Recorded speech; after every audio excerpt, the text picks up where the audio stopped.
사랑하는 형제자매 여러분, 오늘은 창조절 8번째 주일입니다. 그리스도인 가족은 누구나 우리 공동의 집인 지구를 보호하기 위한 기도와 행동을 전 세계적으로 기념하기 위해 연합해야 합니다.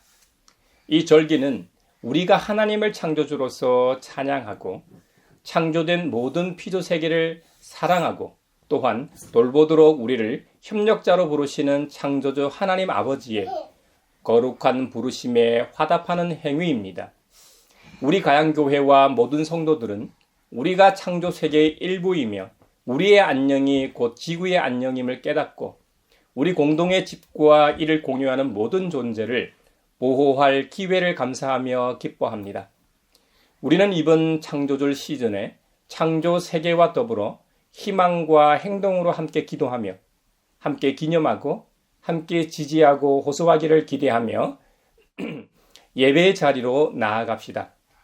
권능과 위대하심으로 태초에 하늘과 땅과 온 우주 만물을 말씀으로 창조하신 하나님께서 우리를 부르셨습니다. 기후위기에 직면한 지금 기후정의와 생태정의의 사도로 부르시고 모든 만물을 은혜로 맞아주시며 지으신 모든 피조물에게 긍휼을 베푸시는 주님 앞에 이제 우리의 마음과 뜻을 다하여 영과 진리로 주님의 위대하심을 찬양하며 예배합시다. 아멘. 사도신경으로 우리의 신앙을 고백합시다. 나는 전능하신 아버지 하나님, 천지의 창조주를 믿습니다. 나는 그의 유일하신 아들, 우리 주 예수 그리스도를 믿습니다. 그는 성령으로 잉태되어 동정녀 마리아에게서 나시고 본디오 빌라도에게 고난을 받아 십자가에 못 박혀 죽으시고 장사된 지 사흘 만에 죽은 자 가운데서 다시 살아나셨으며 하늘에 오르시어 전능하신 하나님 우편에 앉아 계시다가 거기로부터 살아있는 자와 죽은 자를 심판하러 오십니다. 나는 성령을 믿으며 거룩한 공교회와 성도의 교제와 죄를 용서받는 것과 몸의 부활과 영생을 믿습니다. 아멘. 이 천지가 만물들아 복 주시는 주여와 전인 성들 성자 성령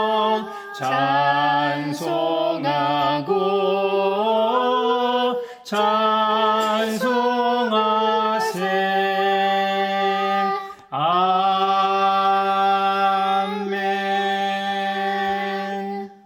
내 영혼아 주님을 찬송하여라. 주 나의 하나님, 주님은 더없이 위대하십니다.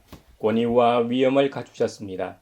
주님은 빛을 옷처럼 걸치시는 분, 하늘을 천막처럼 펼치신 분, 물 위에 누각의 들보를 놓으신 분, 구름으로 병거를 삼으시며 바람 날개를 타고 다니시는 분, 바람을 심부름꾼으로 삼으신 분, 번갯불을 시종으로 삼으신 분이십니다. 주님께서는 땅의 기초를 든든히 놓으셔서 땅이 영원히 흔들리지 않게 하셨습니다. 옷으로 몸을 감싸듯 깊은 물로 땅을 덮으시더니 물이 높이 솟아서 산들을 덮었습니다. 그러나 주님께서 한번 꾸짖으시니 물이 도망치고 주님의 천둥 소리에 물이 서둘러서 물러갑니다. 물은 산을 넘고 골짜기를 타고 내려가서 주님께서 정하여 주신 그 자리로 흘러갑니다. 주님은 경계를 정하여 놓고 물이 거기를 넘지 못하게 하시며 물이 되돌아와서 땅을 덮지 못하게 하십니다. 주님께서 손수 만드신 것이 어찌 이리도 많습니까? 이 모든 것을 주님께서 지혜로 만드셨으니 땅에는 주님이 지으신 것으로 가득합니다. 내 영혼아 주님을 찬송하여라. 할렐루야. 아멘. 아멘. 하늘과 바다의 왕 죄와 어둠에 빠져 주를 찾는 백성들 구하시네. 밤의 별 만드신 주 어둠 몰아내니 누가 주의 밝은 빛 전해질까?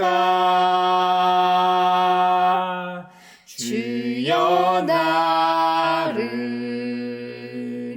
보내소서. 주의 부름 내가 들었네. 주여 나를 이끌소서. 주의 말씀 내가 전하리. 만일 우리가 죄가 없다고 말하면 우리는 자기를 속이는 것이요 진리가 우리 속에 없는 것입니다. 우리가 우리 죄를 자백하면 하나님은 신실하시고 의로우신 분이셔서 우리 죄를 용서하시고 모든 불의에서 우리를 깨끗하게 해 주실 것입니다. 지난 한 주간 가정에서, 직장에서, 그리고 세상에서, 심지어 교회에서의 우리의 말과 행동을 돌아보며 자비롭고 은혜롭고 노하기를 더디하시는 주님 앞에 이제 우리 죄를 고백합시다. 주님께서 저에게 은총을 베푸시는 것이 사실이면 우리의 악과 우리의 죄를 용서해 주시고 모든 불의에서 우리를 깨끗하게 해주시고 우리를 주님의 자녀로 삼아 주시옵소서. 내 마음속을 비추시는 주님, 어둠에서 나를 지켜주소서. 내 마음속을 비추시는 주님, 당신 사랑 안에 쉬리라. 내 마음속을 비추시는 주님, 어둠에서 나를 지켜주소서.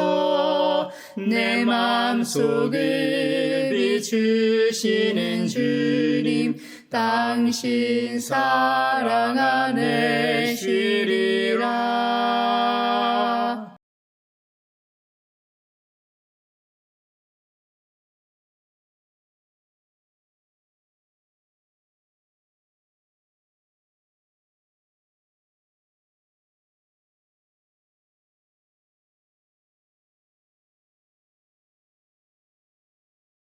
제가 여러분에게 전하는 소식은 우리 하나님은 빛이시요 하나님 안에는 어둠이 전혀 없다는 것입니다. 그러므로 하나님께서 빛 가운데 계신 것과 같이 우리가 빛 가운데 살아가면 우리는 서로 사귐을 가지게 되고 하나님의 아들 예수님의 피가 우리를 모든 죄에서 깨끗하게 해 주십니다. 이제 주님께서 우리의 죄를 용서하셨음을 주님의 이름으로 선언합니다. 아멘.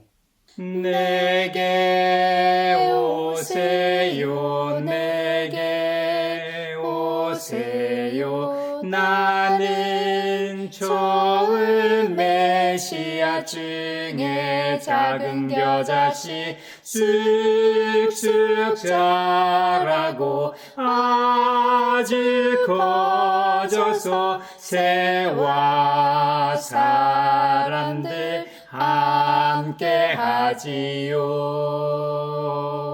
오늘 우리에게 주신 구약의 말씀은 욥기 38장 1절에서 7절입니다. 하나님의 말씀을 경청하십시오. 그때 주님께서 욥에게 폭풍이 몰아치는 가운데서 대답하셨다. 내가 누구이기에 무지하고 헛된 말로 내 지혜를 의심하느냐. 이제 허리를 동이고 대장부잡게 일어서서 묻는 말에 대답해 보아라. 내가 땅에 기초를 놓을 때 네가 거기에 있기라도 하였느냐. 내가 그처럼 많이 알면 내 무릎에 대답해 보아라. 누가 이 땅을 설계하였는지 너는 아느냐. 누가 그 위에 측량줄을 띄었는지 너는 아느냐. 무엇이 땅을 버티는 기둥을 잡고 있느냐. 누가 땅에 주춧돌을 놓았느냐.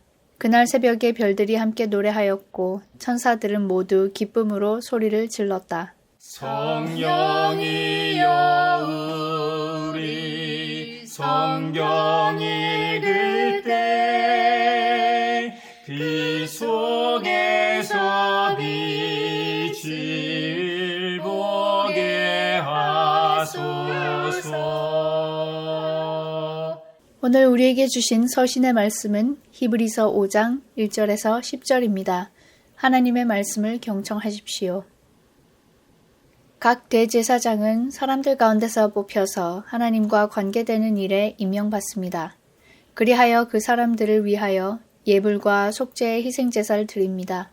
그는 자기도 연약하며 휘말려 있으므로 그릇된 길을 가는 무지한 사람들을 너그러이 대할 수 있습니다. 그는 백성을 위해서 속죄의 제사를 드려야 하는 것과 마찬가지로 그 연약함 때문에 자기 자신을 위해서도 드려야 하는 것입니다.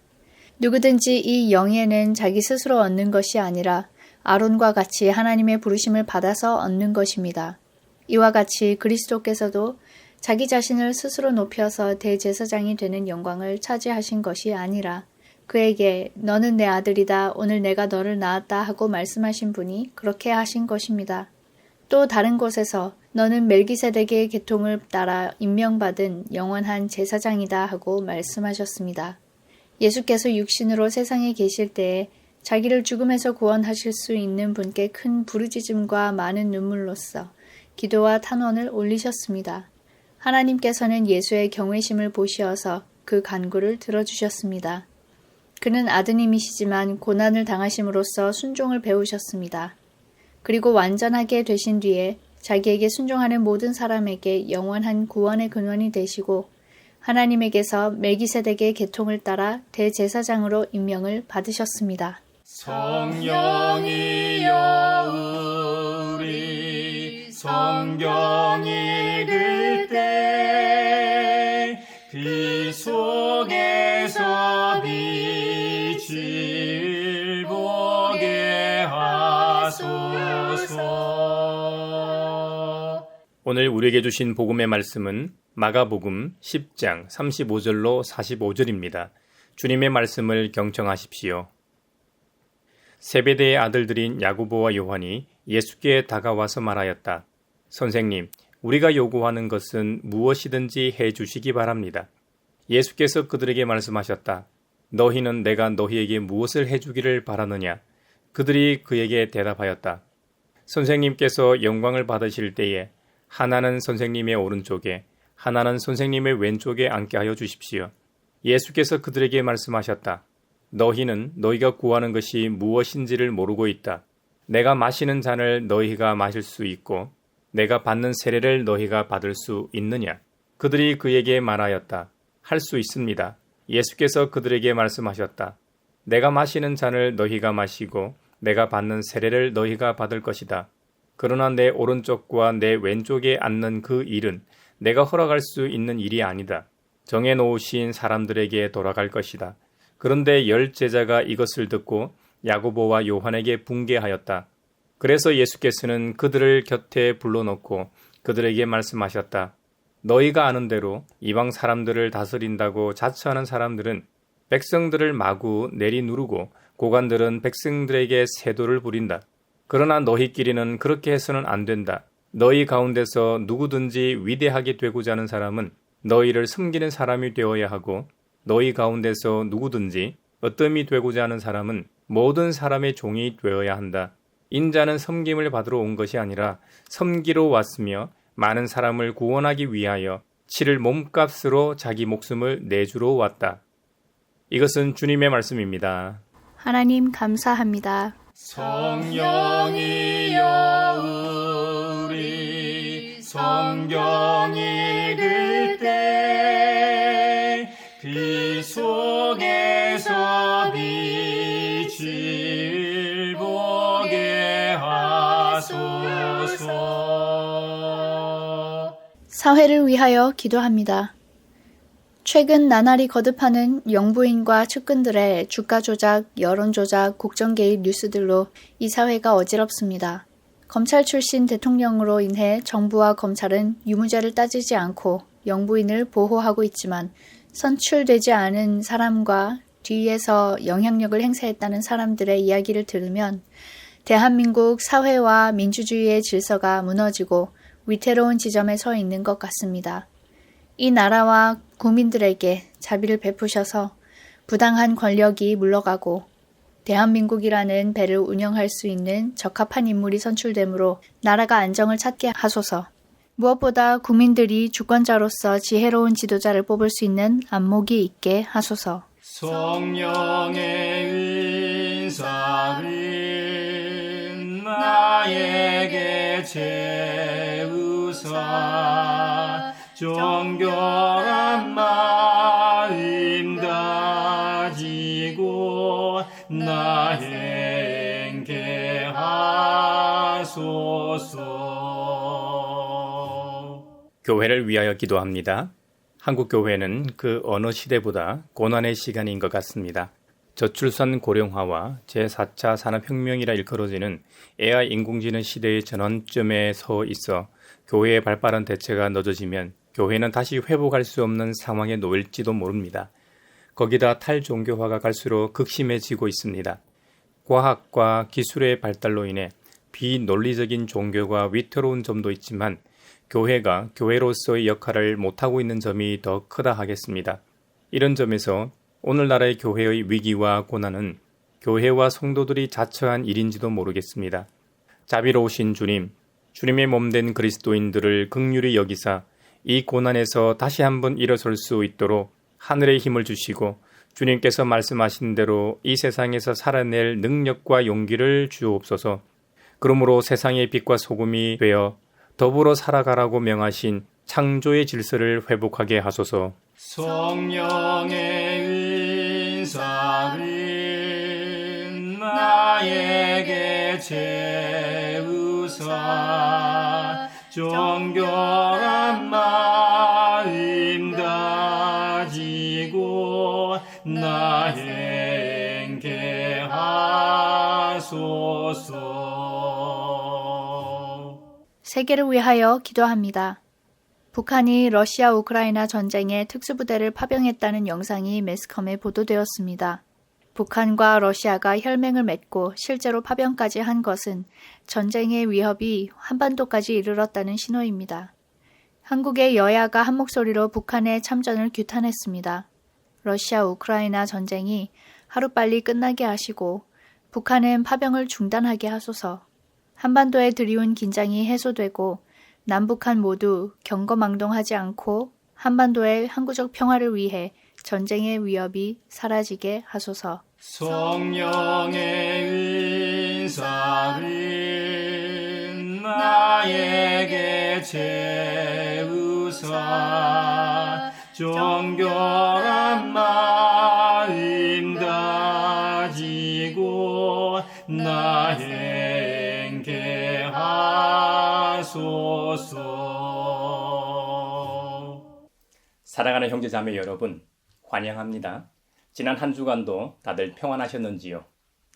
하나님과 그분의 아들, 우리의 유일한 구원자, 예수 그리스도, 그리고 거룩한 영이신 성령님께서 내려주시는 은혜와 평강이 여러분에게 있기를 빕니다. 예수님과 12 제자들이 함께 모여 있었습니다. 12 제자 중 야고보와 요한 형제가 예수님께 다가와서 말합니다. 선생님, 우리가 요구하는 것은 무엇이든지 해주시기 바랍니다. 당차다고 할까요? 참으로 당돌한 요구입니다. 이들의 요구 내용을 보면 뭔가 거리낌이나 어려워하는 마음이 조금도 없습니다.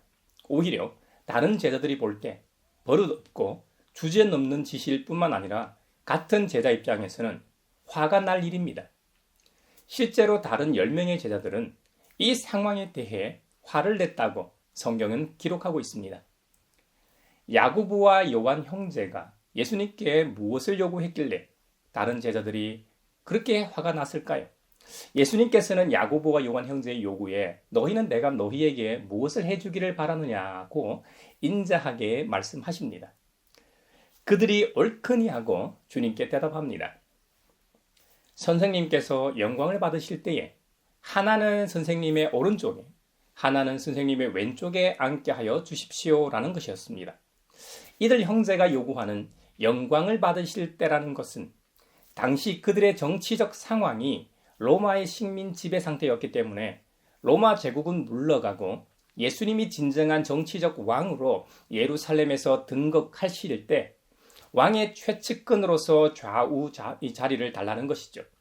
자리에 관한 요구라 된다 안 된다고 말씀하실 줄 알았는데 다른 말씀을 하십니다.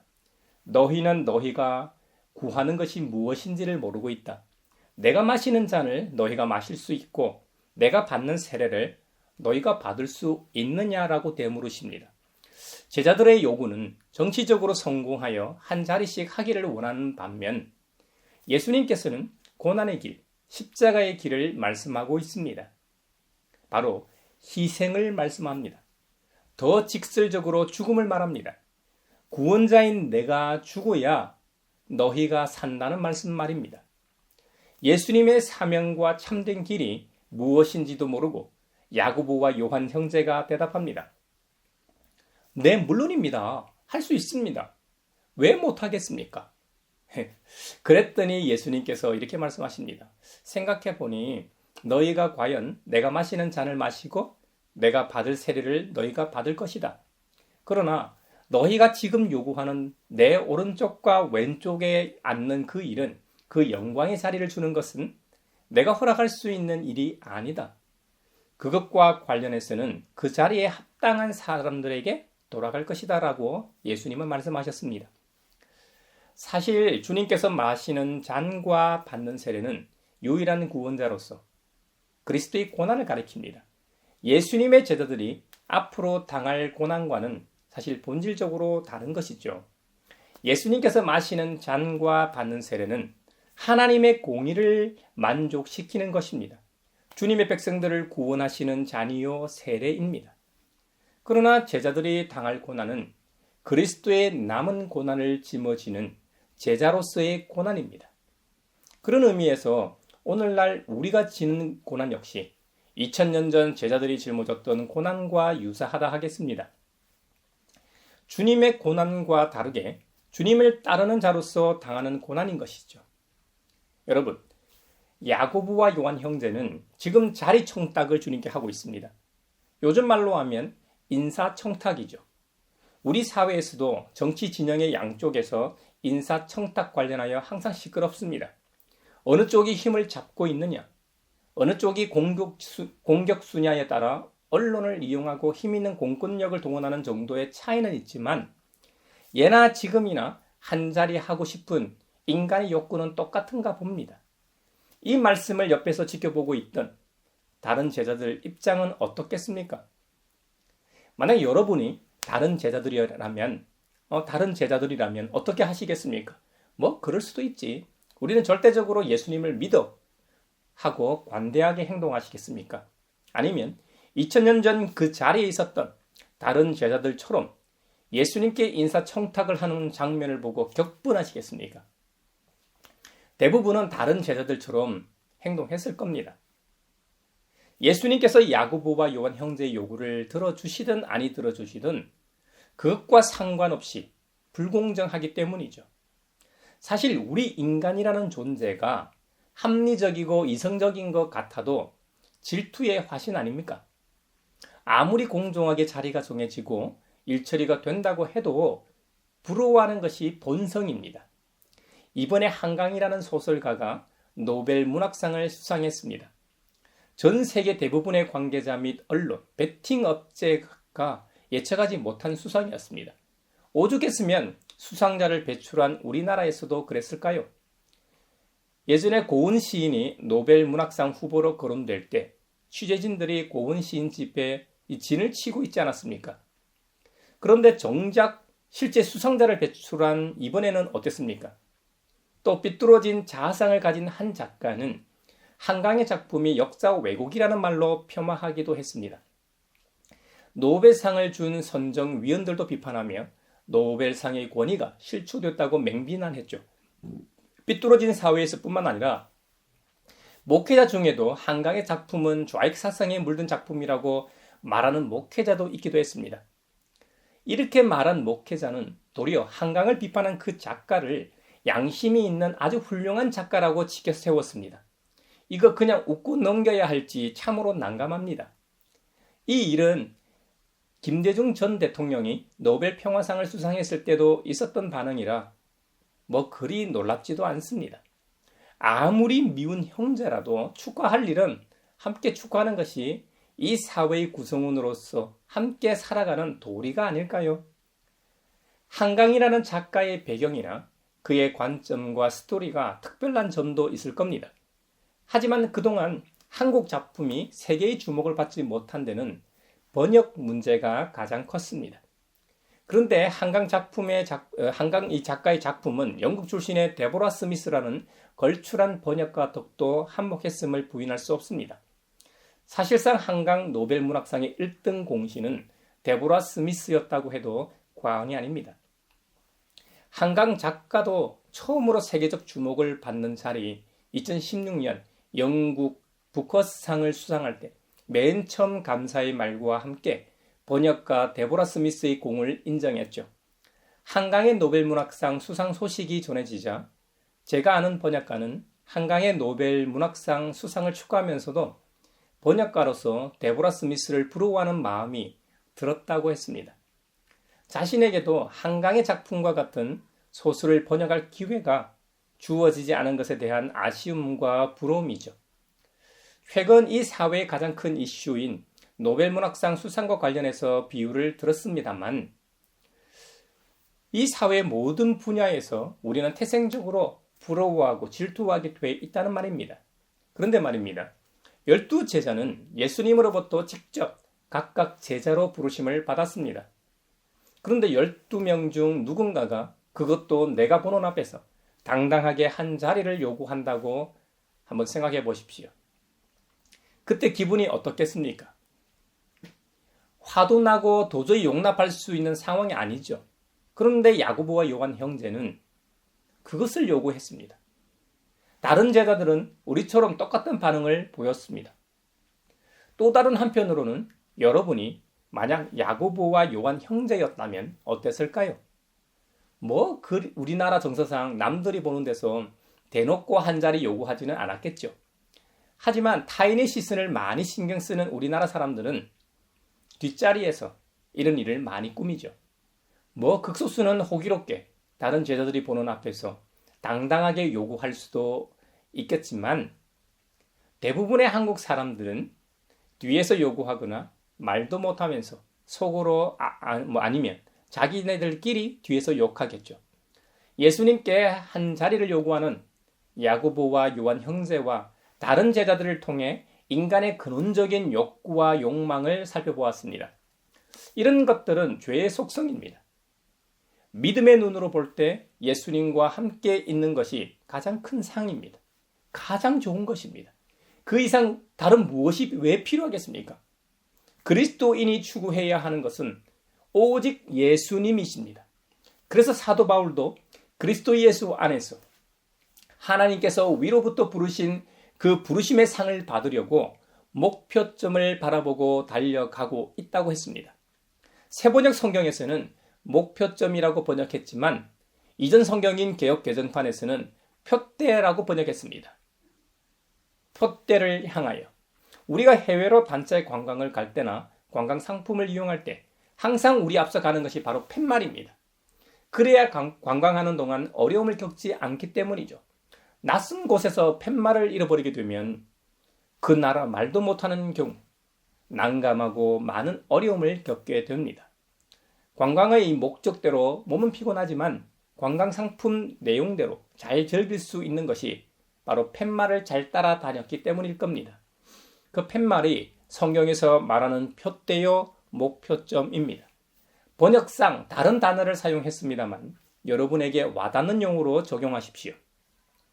신앙에 있어서는 예수님께서 우리의 표대요 목표점이 되십니다. 그렇기 때문에 신앙의 여정 가운데 다른 것이 필요하지 않습니다. 오직 믿는 자들에게는 예수 그리스도만이 필요합니다. 아멘. 그래서 하나님께서 예수님을 유일한 우리의 구원자로 내세우고 주신 이유입니다. 물론 예수님 믿고 영원한 생명을 얻는 것도 중요하고 천국 가는 것도 중요하고 이 땅에서 하나님 나라를 맛보고 사는 것도 중요합니다. 그러나 무엇보다도 중요한 것은 우리가 예수님을 소유하고 있다는 그 사실이 가장 중요합니다. 우리가 진짜로 예수님을 믿고 그분을 소유하고 있다면 이 세상에 더 이상 그 무언가가 필요 없는 존재가 되는 것입니다. 예수님은 이 세상을 창조하신 성자 예수님이십니다. 창조의 하나님과 함께하는 자에게 무엇이 더 필요하겠습니까? 이 세상 모든 것을 다 소유한 것이나 다를 바 없죠. 그 말은 여러분의 가치가 그 정도라는 말입니다. 오늘날 많은 사람들은 물질주의의 영향을 받아 사람의 가치를 물질의 잣대로 봅니다. 얼마나 비싸고 넓은 집에 사는가? 서울 강남에 사는가 말이죠. 얼마나 비싸고 좋은 차를 타고 다니는가 말이죠. 또 어떤 직업을 가지고 있는가? 한 달에 얼마나 버는가? 연봉은 얼마나 되는가 등등 말이죠. 모두 물질의 기준이죠.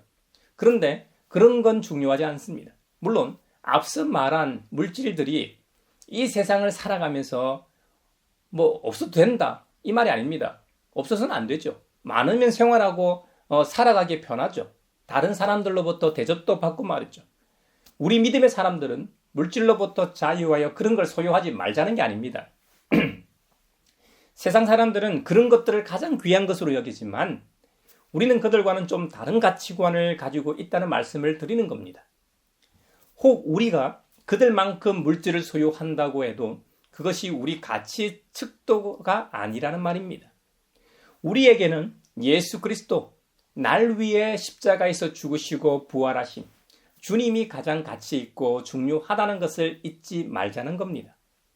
사랑하는 형제자매 여러분, 우리의 목표는 오직 예수 그리스도이십니다. 아멘. 우리의 표대여 목표점은 오직 예수 그리스도이십니다. 아멘. 믿음의 경주의 목표는 결승점은 예수 그리스도이심을 잊지 맙시다. 예수님께서 야고보와 요한 형제의 자리 요구에 대하여 나도 모른다. 누가 되었든 간에 그 자리를 받을 만한 사람이 받을 것인데 그것은 오직 하나님 아버지만이 아신다고 하셨습니다. 우리의 관심은 제밥에 있어서는 안 된다는 말입니다. 사실 이 세상 사람들은 제사의 본질인 제사보다는 제밥에 더 관심이 많은 것도 사실입니다.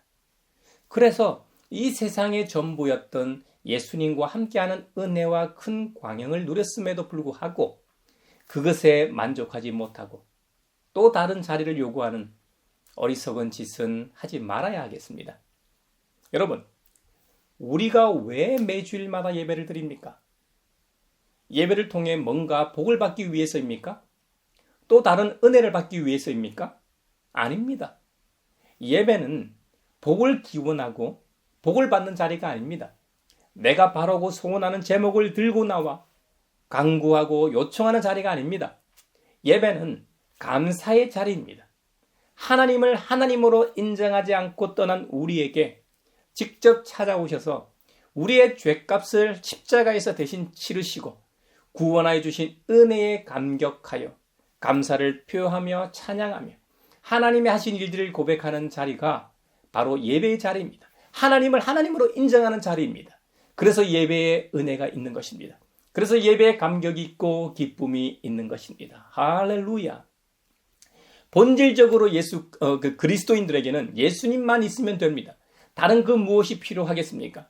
그럼에도 불구하고 현재 여러분 개개인의 상황과 처지 때문에 염려하고 걱정이 많으실 겁니다. 그것은 기도의 제목으로 하나님께 간구하십시오. 지난 시간 말씀을 나누었던 것처럼 우리가 믿고 의지하는 하나님께서는 그 누구보다도 우리에게 무엇이 필요한지 가장 잘 아시는 분입니다. 그 한순간 한순간은 몰라도 여러분의 삶을 한번 되돌아보십시오. 여러분 혼자가 아니었습니다. 주님이 함께 하셨음을 목격하게 될 겁니다. 마치 아무 목격자도 없는 것처럼 느껴졌지만 그 당시 영적인 CCTV를 돌려보면 그 자리에 누군가가 계속 함께하고 있었음을 믿고 고백하게 되리라 믿습니다. 여러분, 야고보와 요한 형제는 오늘 무리한 요구를 했습니다. 그리고 다른 제자들은 그 일에 대해 격분하고 화가 났습니다. 하지만 주님은 그 일에 대해 차분하게 너희가 나의 길을 갈지라도 너희가 요구하는 그 자리는 그 자리에 합당한 사람에게 주어질 것이라고 답변하셨죠. 형제자매 여러분, 우리도 이 세상을 살아가다 보면 자리에 대한 욕구가 있을 수 있습니다.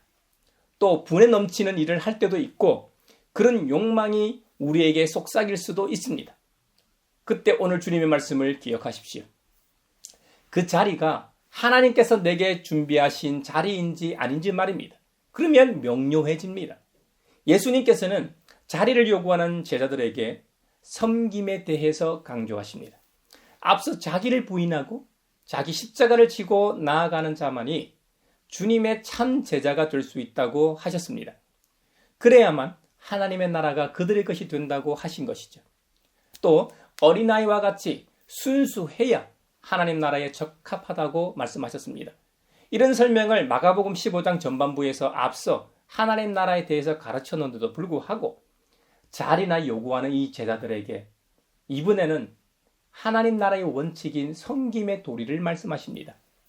종의 윤리라고 할까요? 구약에 나오는 그 위대한 요셉, 모세, 여호수아, 다윗과 같은 인물들은 이미 종의 길을 걸었던 사람들입니다. 심지어 예수님 자신도 종의 길을 걸으셨습니다. 제자들이 그렇게 기대했던 예루살렘에서 전혀 다른 모습, 십자가의 죽음은 섬김의 도리의 절정을 보여주는 모습입니다. 그래서 오늘 본문 마지막 구절인 45절에 보면 인자는 섬김을 받으러 온 것이 아니라 섬기러 왔으며 많은 사람을 구원하기 위하여 치를 몸값으로 자기 목숨을 내주러 왔다고 위대한 선언을 하셨습니다.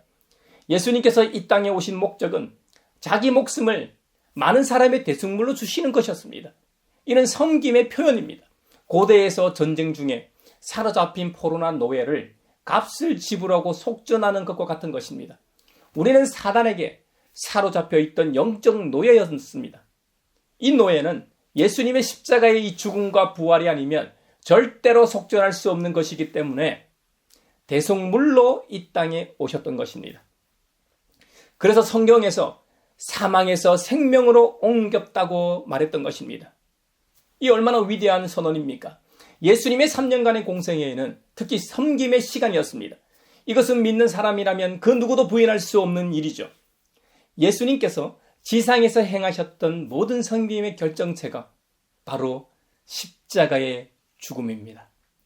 예수님께서는 십자가의 죽음을 통해 하나님 나라의 원칙인 섬김을 직접적으로 보여주셨습니다. 예수님을 따르는 제자들에게 요청되는 것, 자기를 부인하는 삶이라고 했는데 이것은 본질적으로 섬기는 일보다는 섬김을 받으려는 욕구가 더 강합니다.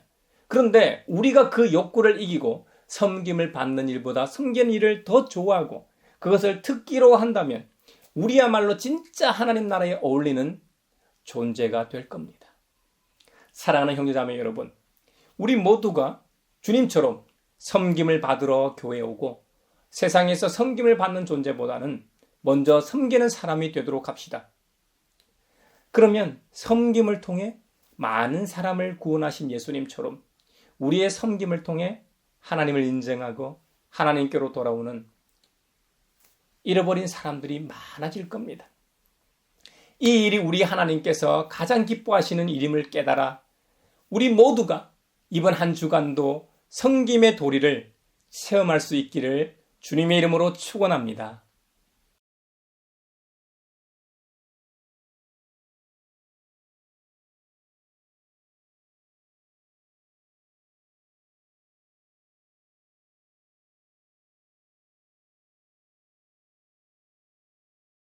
내게 있는 모든 것을 주를 위해 드리네. 주의 성령 충만하게 내게 내려주소서. 주께 드리네. 주께 드리네. 사랑하는 구주 앞에 모두 드리네.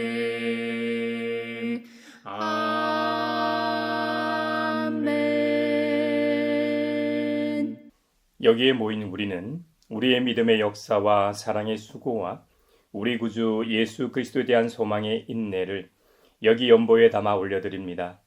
주님께서 말씀하신 대로 인색함으로나 억지로 하지 않고 주님의 말씀을 믿고 하나님 나라의 구성원으로서 이 땅에서 하늘의 평화를 전하며 살게 하심에 감사하여 각각 그 마음에 정한 대로 즐거운 마음으로 바치오니 향기로운 예물이 되게 하소서.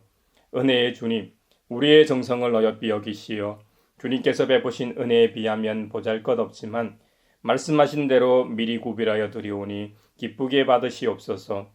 우리의 가진 것이 비록 적어도 바치는 기쁨은 더 커지고 비록 버는 것이 적어도 나누는 즐거움은 더욱 넘쳐 우리 믿음의 소문이 각처에 퍼지게 하소서.